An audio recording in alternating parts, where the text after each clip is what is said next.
Anong ginawa mo dyan? Pinalitan ko sir yung capacitor. Saan? Ito. Bakit pinalitan mo? Hintis. Saan? Medyo bloated ng konti. Okay. Ano ba issue niyan? May backlight siya pero walang display. Anong ginawa mo ngayon? Ngayon,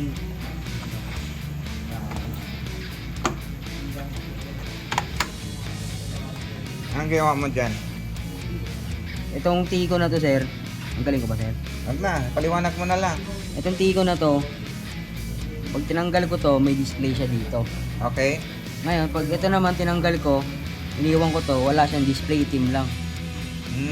Tapos, Ngayon, hinanap ko tong CK5, CK3, CK6, CK1, clock signal ang tawag niyan. clock signal. Hinanap ko dito sa kabila. Ngayon, nung nakita ko siya dito, ilagyan ko ng tape yung tikon Tapos, para matakpan siya. hindi na makapasok ang signal. Ngayon, tsaka sinalpak ko siya. Tapos, naray ko ulit. Ayan, testing nga. Sige nga. Tayo mo nga, tingnan mo. Tingnan natin kung effect ha. May natutunan ka ba sa training mo? Wala. Power mo na. On mo muna. On.